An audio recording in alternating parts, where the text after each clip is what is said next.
आज आपल्याला बनवायची 8 ते 10 दिवस टिकणारी एकदम खमंग आणि खुसखुशीत अशी तिळाची आणि गुळाची पोळी, तिळगुळ पोळी।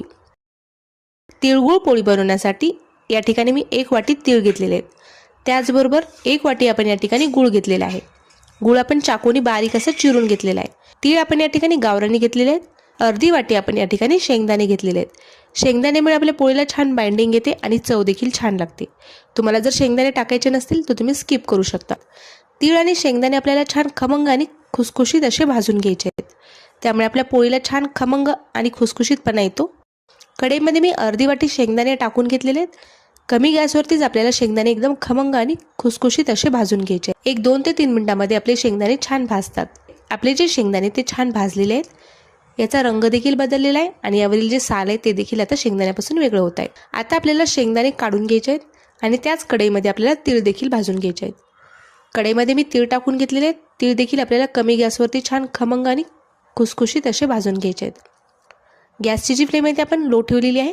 लो फ्लेमवरतीच आपल्याला तीळ छान भाजून घ्यायचे आहेत। आपले तीळ भाजण्यासाठी आपल्याला 5 ते 6 मिनिट लागतील। आपले जे तीळ आहेत ते देखील छान भाजलेले आहेत। यामधून छान तडतड असा आवाज देखील येत आहे। आता आपल्याला हे तीळ देखील एका भांड्यामध्ये काढून थंड करून घ्यायचे आहेत। शेंगदाण्याचा छिलका आपल्याला काढून घ्यायचा आहे आणि आता आपल्याला तिळाला आणि शेंगदाण्याला पूर्णपणे थंड करून घ्यायचं आहे। त्यानंतर आपल्याला मिक्सरमध्ये याला बारीक करून घ्यायचं आहे। शेंगदाणे आणि तीळ आपल्याला पूर्णपणे थंड करून नंतरच मिक्सरला बारीक करायचं आहे। जर शेंगदाणे आणि तीळ गरम असतील तर त्याला तेल सुटू शकतं आणि गूळ टाकल्यानंतर आपल्या मिश्रणाला पाणी देखील सुटू शकतं। तर आता आपले तीळ आणि शेंगदाणे छान थंड झालेले आहेत।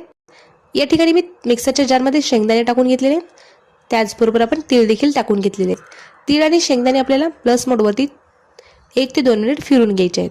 आता मिक्सरच्या जारमध्ये आपण तीळ आणि शेंगदाणे बारीक करून घेतलेले आहेत। शेंगदाणे आणि तीळ मी एकदम बारीक न करता थोडेसे रवाळ असे बारीक करून घेतलेले आहेत। आता त्याच भांड्यामध्ये आपण गूळ देखील टाकून घेऊया।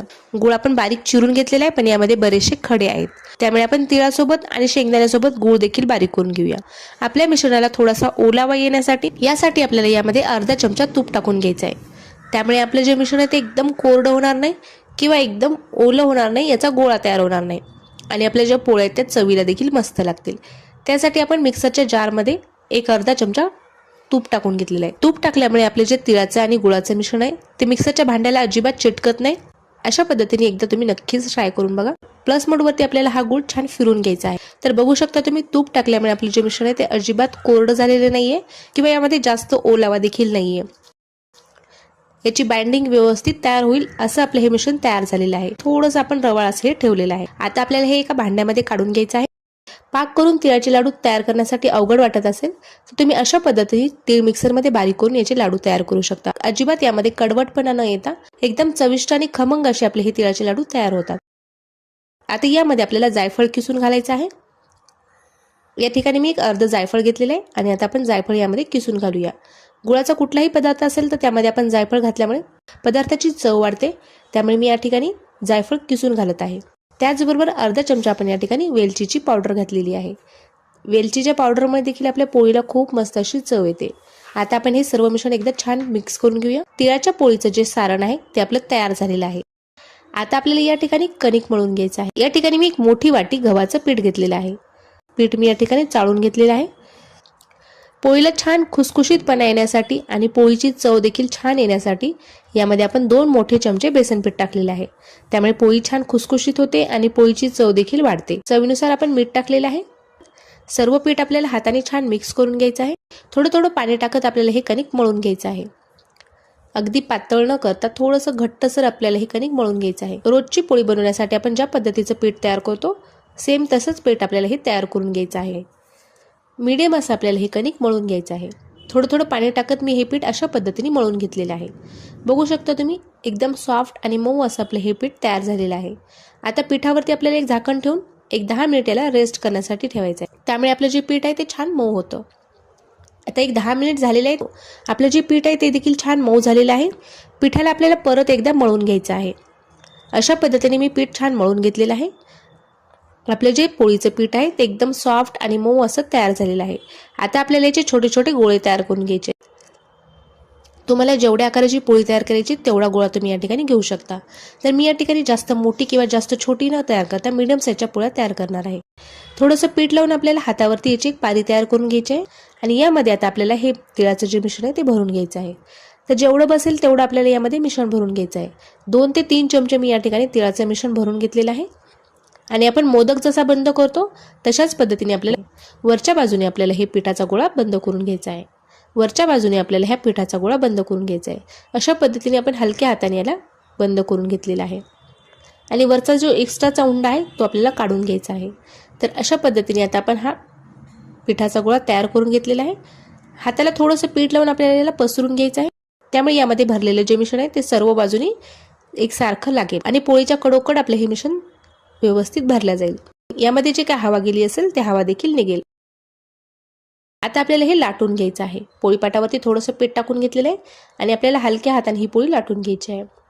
बघू शकता तुम्ही पोळी लाटतानाच तुम्हाला यामध्ये तिळाचं आणि गुळाचं सारण दिसत असेल. प्रत्येक बाजूला आपलं तिळाचं आणि गुळाचं सारण आहे ते व्यवस्थित एकसारखं पसरलेलं आहे. तर जास्त पातळ किंवा जास्त जाड न करता आपल्याला मीडियम अशी पोळी लाटून घ्यायची आहे. अशा पद्धतीने मी ही पोळी लाटून घेतलेली आहे. परत मी एक तुम्हाला पोळी लाटून दाखवणार आहे. या ठिकाणी सेम त्याच पद्धतीने कणकेचा एक गोळा घ्यायचा आहे. आपल्याला हाताला थोडंसं पीठ लावून या पिठाची आपल्याला हातावरती एक पारी तयार करून घ्यायची आहे. यामध्ये आपल्याला सारण भरून घ्यायचं आहे आणि पिठाचा गोळा आपल्याला बंद करून याला हाताने थोडंसं मोठा आकार देऊन घ्यायचा आहे. त्यामुळे यामध्ये काय हवा गेली असेल ते हवा देखील निघून जाते. हे पीठ देखील आपल्याला सेम तसंच लाटून घ्यायचं आहे. पोळीपाटावरती थोडंसं पीठ टाकायचं आहे आणि हलक्या हाताने आपल्याला याची देखील पोळी सेम तशीच लाटून घ्यायची आहे. हलक्या हाताने पोळी लाटल्यामुळे आपली जी पोळी ती फुटत नाही.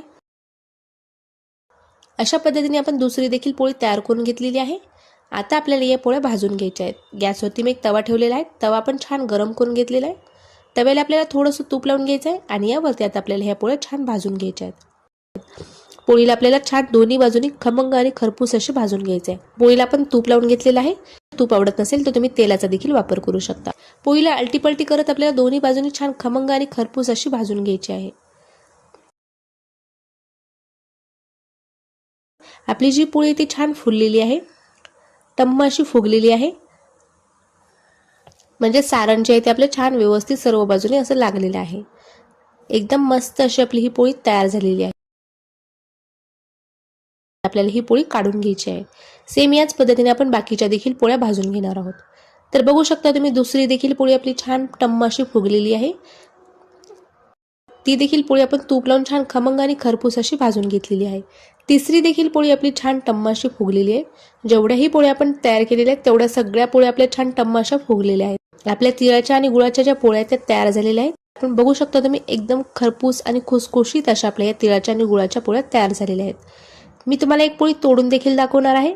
यामधील आतमधील सारण तुम्ही बघू शकता. काठोकाठ आपलं तिळाचं जे सारण आहे ते पसरलेलं आहे. 8 ते 10 दिवस या पोळीला अजिबात काही होत नाही. प्रवासासाठी बनवायची असेल किंवा कुठलाही सण असेल तेव्हा तुम्ही ही तिळाची गुळाची पोळी बनवू शकता. विशेष थंडीमध्ये ही पोळी आवर्जून बनवली जाते आणि खाल्ली जाते. ही पोळी तुम्ही तुपासोबत खाऊ शकता.